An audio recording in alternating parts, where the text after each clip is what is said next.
Welcome to Ladies Talk Show. This is your host, Leah Richheimer. I'm so happy you are here. You are so lucky you don't even know. We have Representative Chana Levitan here, and we are going very deep, very fast. She's like pinpointed the one biggest issue that she sees in marriages, like across the board. This is going to help you, even if you don't know, it's going to sink into your heart. Now, and your brain. Here's the thing. We're going to start. I want this definition. We don't usually start with definitions, but you know we love to go real deep, real fast. So we're going to start with a definition because when she told me this, I was like, oh my goodness, people are so going to relate to this. Like, you got to start with this definition. She's got these four great tools. These are clear, very, very good tools that she's going to be teaching us. But we're going to start with this heady, deep definition of differentiation. Do I have the word? Am I pronouncing it? Yes, yes, Okay, yes, yes. okay. So first And of all, again, I welcome want to the show. Welcome, welcome, welcome. thank you so much, Leah. It's such a pleasure to be here. Okay, good. Okay, great. And again, like this is the thing that is so little written about because it's a big topic. And I said I'm not going to write about it if it's so big and heavy. But I found a way to break it down to a very more graspable, clear, concise way. And I had to do this because originally when I thought about writing this book on this topic, I had set it aside because I didn't want to write something heavy. But then I saw these couples come in one after the other, 18 couples, and each one of them named this thing, differentiation, as the secret to their success in their marriage. So I said, okay, I've got to figure out a way to bring this to the public in a clear, concise, not heavy way. So this Wait, is what we're doing. I'm confused. Differentiate, they used it to be successful, or you saw that this was the problem that they needed to get on the other side of? Now, this was the solution. Wow. This is awesome. Golden keys, ladies. Listen up. Okay, explain. Go. Give us the definition. Yeah. Very, very. Okay, great. So this is what differentiation is. It's the ability to maintain my sense of self while I discover how different my spouse and I are, while at the same time learning to stay connected to him. Okay, so again, the ability to maintain my sense of self as I discover how different my spouse and I are. Can you explain? First, just stop. I'm stopping you right at the beginning. But what is the sense of self? I mean, like, hello. That sounds like some airy fairy. Woo! We need your sense of self. What do you mean? Sorry, I have to just call a spade a spade. That's how it comes, to me. Okay. Yeah. So our sense of self, when we're in a relationship, we have a relationship with ourselves. Okay. And then we bring that relationship with ourselves to another person, then it really works. But it begins with our relationship with ourselves. It's who am I? What do I stand for? It's learning to love ourselves and be compassionate with ourselves. And that begins with a core sense of who we are, right? That core sense of who we are. We feel sometimes in nature. Sometimes we feel it when we're talking to a friend and we're really connecting. Sometimes we feel it when we're davening or saying Tehillim or the Kotel or on Yom Kippur. So each one of us has different times we feel really, really connected to this essential self, which is really our neshama. So that's our core self. And then around that, we have our values, what we believe in, and our personality, and the things that we love about ourselves. Right? So it is so important for each of us, at whatever age we're at, whether we're 20 or 40 or 60 or 80, always to be developing the self, because as we get more in touch with what we believe in and love ourselves and appreciate and heal ourselves in a sense, because really no one can heal us, we heal ourselves. As we get more and more of that, then we have so much more to bring to our relationship. To all our relationships. That's a whole topic, and I want to get to the differentiation because that is the hot button. But can you just, for people who really want to get more in touch with their self, or whatever, do you have any advice for them on just standing on one foot? So there's journaling. There's a lot of different exercises that help to clarify our values. What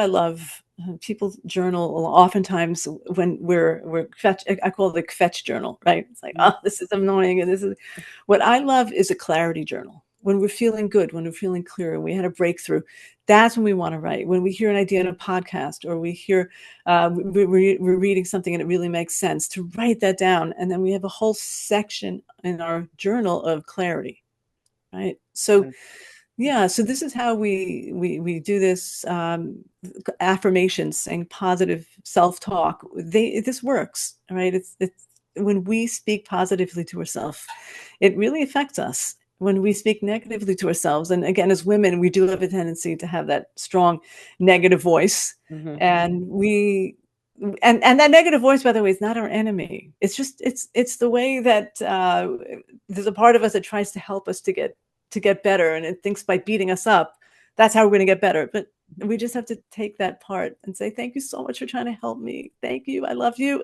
And please speak nicely to me. And then I'll really be able to change, right? Let me teach you how to help me, right? Because all of our system is trying to get us to be better. And we want to work with our system in a very lovingly harmonized way, right? Beautiful. Beautiful. I want to get to the 4 steps. Yeah. These were like killers. They're just like, wow. Okay, go. Okay, so again, so differentiation, let's go back. Now that we have a sense of, like, so the ability to maintain my sense of self, who I am, and my love of myself, while I discover how different my spouse and I are.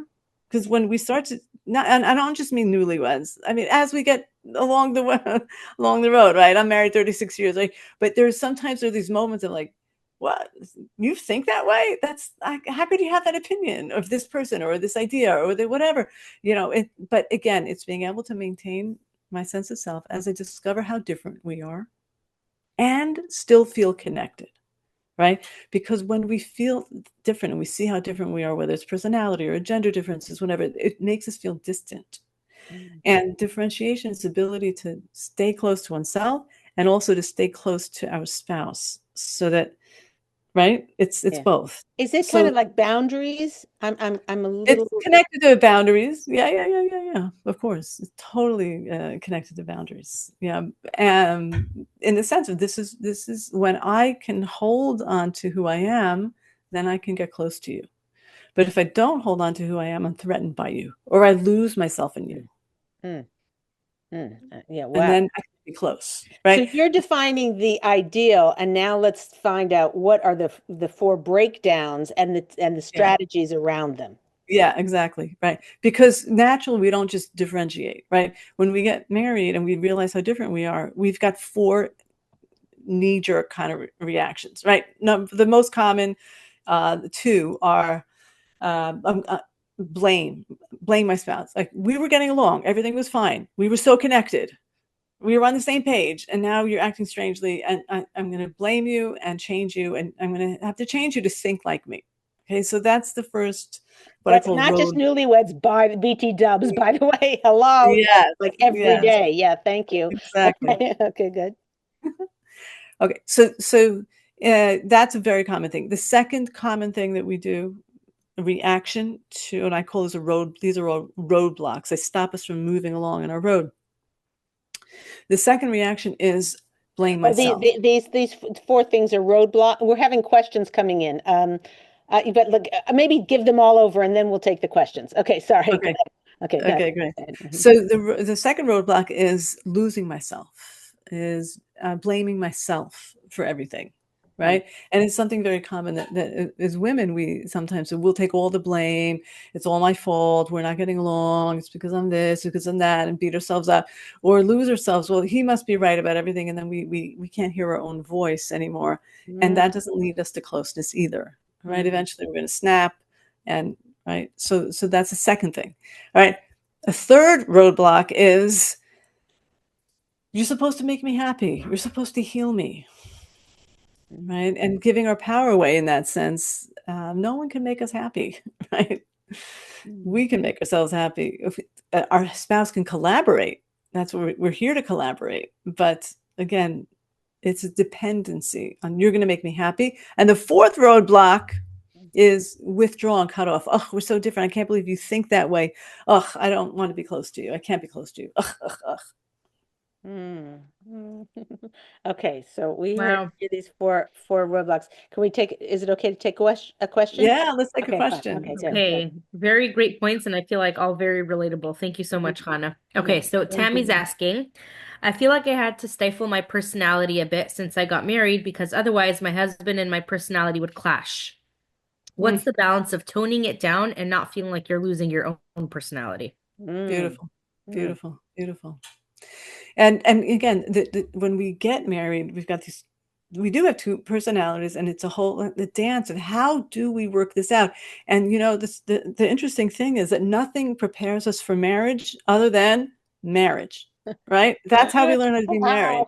Right. Now, Yeah. right now, again, we can prepare. The best preparation for marriage, when I speak to singles, is to work on our self-esteem, to work on understanding ourselves, to if we have some like major anger or anxiety stuff, to be working on all of that. And that's all great, that's important, that's essential.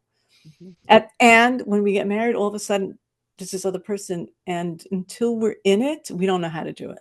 mhm, Okay, so how do we get close to someone? How do we like let's say we feel like, oh, I have to stifle my personality.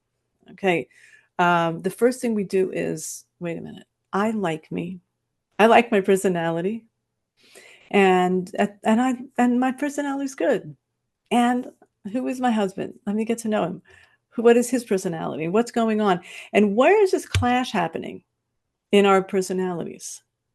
Right? Because it's not about stifling our personality, right? It could be that we could be sometimes a little bit obnoxious, or something like that.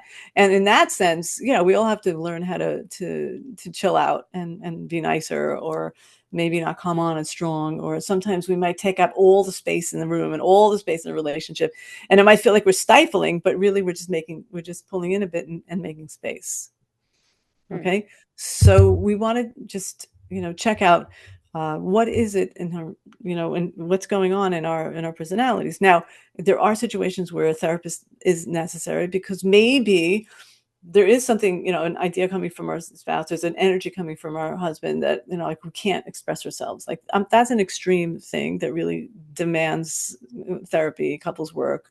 That might that I'm not talking about. That's not the typical thing, and that absolutely needs couples therapy. But I'm talking about the regular two people, two personalities, and learning how to bring ourselves forward and to see our spouse as two valid people, even though we have very different positions on certain things, different views on certain things. well, can I ask a question? Let's say Yeah. a woman is very outgoing and she whatever, and she's with her girlfriend, she's the loudest laugh and everything. Then she goes out with this guy, and he's very, refined and reserved and whatever, but he's a rock solid. So she's very, and on paper they're good and they get along, and if their parents think it's a good idea, whatever, and they decide to get married. And then she's married, and during their dating, she's like refined, like she whatever, and then she never feels like she can let it out, and when she does let it out, he kind of just balks. So that's what I think this lady, yeah, my imagination is that this lady is dealing with, is that there's such a stark difference between who she was and who she is, and his reaction to her quote unquote real self. Mm. Wow. Okay. Well, that's a very different question, because then it's like she was Okay. holding back who she Right. was when they were dating, Right. and Right. now. Which is often the case. I mean, not, people don't necessarily let all their hair down or whatever, how Not you say it. Yeah, but there's a difference between not letting all their hair down versus trying to be a little bit like something else than they Mm-hmm. actually Mm-hmm. are, Mm-hmm. right? Yeah. So if that happens, then someone has to slowly like ease in, right? If they consciously acted like a different person when they were dating, they it's not like, okay, now we're married, right? It's Right. Right. then if they did that, then they need to ease in and give space and not overwhelm, And and maybe and slowly. communicate about it and say, I was so Absolutely. nervous during our dating that, I felt like I needed to just rein myself in. And now I just want to, I'm so happy I married you. I love being, I feel so lucky to be married to you, but I also feel like there's this other part of me, and I hope it's okay. Hashem gave this to you, maybe joking around a little bit about it. Okay. Yeah, and Yes. And just say, look, if I'm a little No bit too question. much, just, we'll take a little break. And, Right. but eventually, if it's, good-willed and not like you have to deal with all of this, then usually it's, yeah, it's just about getting used to things. So, Right. Gavalda, we have more questions coming in. Just go ahead. Yeah, a lot of questions coming in. Yeah, Thank okay, you okay, so okay. much. Okay, so Okay, okay. Shiri's asking, I totally lost myself in devotion to my family. I know it's important to take time to do what makes me feel good, but when it comes down to it, I don't even know where to start. Hmm. Mm. Mm, Okay. So listen, ladies, all of the ladies at your this beautiful ladies talk show, we must be doing some form of self-care. Okay. So again, when we get married, we sometimes lose ourselves a little bit. Like we're not sure what we're doing and we want to be close and we don't know how to be close and maintain who we are and all like this is just a part of learning how to be married. Okay. So what I want to tell Shiri is self-care. We must be doing self-care. And that means any external, internal actions that are about sustaining our well-being. Because again, the age-old example of on the airplane, the oxygen mask, if we're not taking care of ourselves and we're not liking ourselves and we're not building ourselves, then we can't really be a great spouse and a great, Let me ask you a mom. question on this because we just had I had a workshop. There were literally so many screens on. I think there were like 75 people there, and we had to quickly go around and what do you do for self-care? What do you do for self-care? Now, maybe Hmm. everyone was just repeating everything everyone said, but what everybody said, like out of all, there were 70 out of 75 said, I walk with a friend, or most of them were I walk with a friend. A lot of them were I chat with a friend, or I schmooze with a friend, or whatever. So I thought, wow, that's really informative. That must be what's in the bailiwick in the wagon of self-care. And then I said this to someone else. I said, you know what's really interesting in the self-care? And they said, what? What? Walking with a friend? That's like a given. That's not self-care. That's like before self-care. That's like you have to do that in your life to survive. So well, what's self-care? And self-care is going shopping when you've got a million things to do and whatever, and I just go get what go clothes shopping, or I they said a massage, which whatever, but chacun son goût, to each his own. But so my question to you is like, this woman who self-care, what is self-care? Can you refine it, because last week was a fail, the workshop. I Well, mean, yeah, look, here I got a whole list of self-care right here. oh, Okay, okay. let's go through the list because Rattle as this is fast as you can, because we've got so many more yeah, questions, and I want to get back to those four things to really hammer yes, down in action absolutely. steps. Yeah. Okay, great. So again, this is how we sustain our well-being. So there are, so let's say, mindfulness and meditations, gentle exercise, self massage, right? Grounding exercises that, like, really pressing your feet into the ground or holding onto an object or listening to soothing music, crafts, watching a calming video, stress balls, positive self-talk, affirmations, journaling, gratitude journaling, getting perspective, right? Trying not to personalize. And this is all stuff we can do in our journal. Reading a comforting book, talking to a friend, right? Someone who has pets and they enjoy interacting with a pet. Spending time in nature is a big, big, big one. And of course, prayer and Tehillim. And like, these are all, different and very important, calming breathing exercises. This self-care. This is, Got it, got it. and It we sounds better don't than a need, manicure. yeah. More restorative. That's Yeah, very I mean a manicure too, but that's, but those are things we're so dependent on someone else then and paying a lot of money. But there's so many ways that we can do this without payment, without paying anything.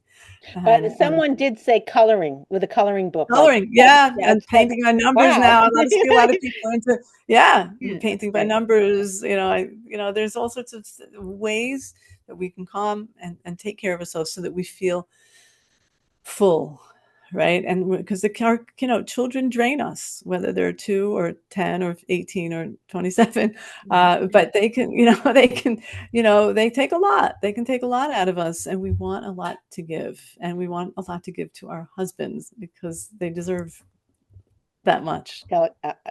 Beautiful, beautiful. Okay, one more question, and then we're going to go right into practical steps from those four Yeah. roadblocks. Okay, go ahead, Gila. Okay, Molly's asking, when I came into my marriage, I had a lot of things I still needed to work on. I hoped that marriage would fix me, and I resented my husband for not making me happy. I should have faced my own issues before marriage. Now it's too late, and it's draining to be in therapy for myself and marriage therapy. What should my priority be? Mm, Wow. yeah. Big question. Big question. And again, this is part of the myth that when we get married, marriage is going to solve our problems, or a spouse is going to solve our problems, going to heal us, it's going to make us happy.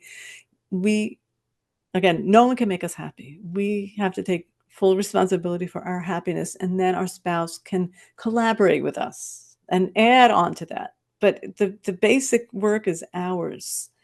And again, yes, therapy can be intense and it can be draining, but again, when we find the right therapist or the right modality of therapy, and there's so many amazing modalities available, so that's how we grow into our best self. And sometimes we don't know aspects of ourselves, we don't see them until we get married, and oh, this is what I got to work on. This is oh wow, this is coming up for me now. But again, marriage is a human growing machine. Marriage is constantly going to, Hashem loves us. And he said, I want you to grow fast. So you know what? Lo tov heyot adam levado. It's not good for man to be alone. It's not good for woman to be alone. Get married, and you're going to have a mirror. And this person is going to help you to see yourself, so that in 120 years, you really can get something done. Is it going to be challenging? Yeah, it is. Thank God. Because growth is challenging. And so, whatever it is, we got married thinking this is going to happen, or that's going to happen. We own this. That's the number one thing, is to own it, and then look for the people and the books or the podcasts, the ladies talk show, right? Right, to help, that are really going to help to grow, because that's what we're here for. We're here to grow. We're all imperfect beings who came here on a journey, on a mission to grow, and we don't want to be shocked by the fact that we have to grow. We're here to grow. We just want to say, oh, that's what I came here for. Okay, yeah, let's go. Let me do this, let me do that, and jump in with conviction and excitement, rather than, oh, what's wrong with me? There's something wrong with all of us. That's the way it's supposed to Yourself. be. Hold on a minute. No, okay, I totally with you.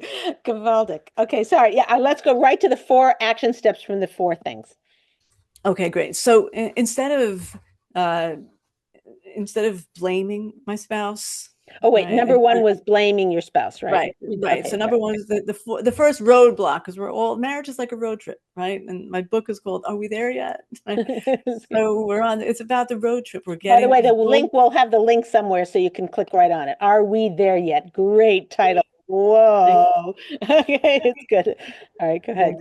Yeah. Right, great. So on the roadblock, now this on the road trip, rather, the goal is an enduring love, a lasting love. That's where we're heading. That's where we all want to get to.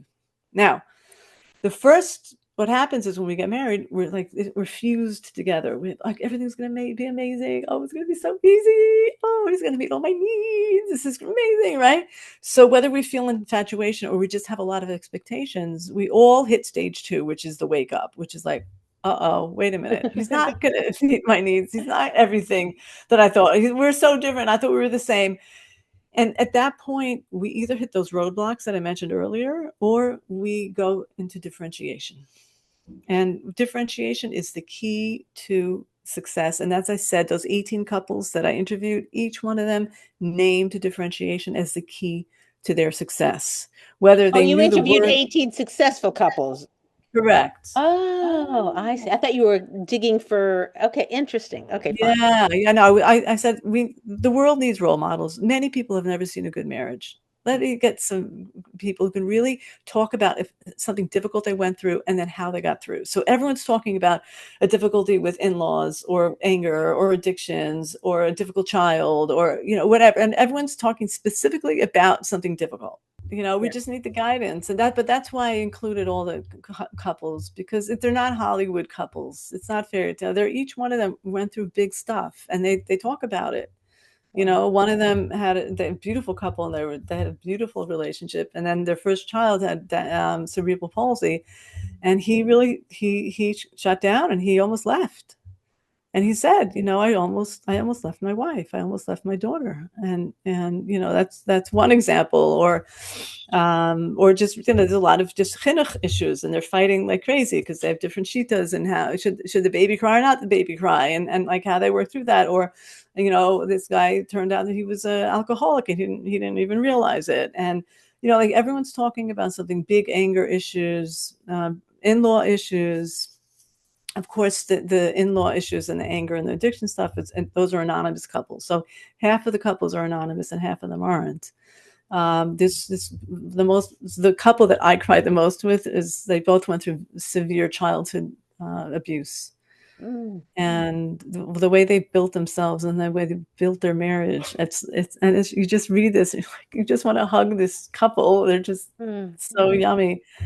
So, it's just seeing the process and seeing how everyone started with, oh, it's going to be so easy. And then everyone had to wake up, and then everyone is like doing the wrong thing and trying to change them, or and how they then moved over to differentiation, and how they ended up with a beautiful, enduring love, because it's something we all go through stuff. It's real, right? Yeah. Right. And then how did they get through it? How did each one of them get through? Differentiation was the key, right? Whether they knew that word, they just described differentiation.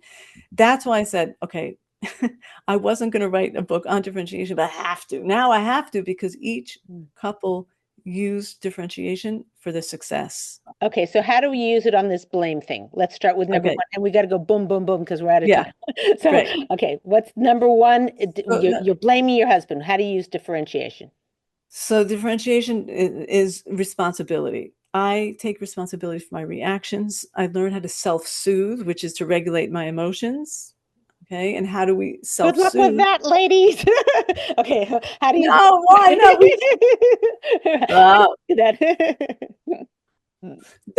But again, this is our sense of self is very much connected to our ability to, when we get activated, to, okay, how do we calm ourselves down? How do we get back to this calm zone? And we can do it. We just have to have tools. Okay, so self-soothing tools. Okay, self-soothing tools are again, they could be journaling and or breathing exercises or prayer or mindfulness, but they could also be learning how to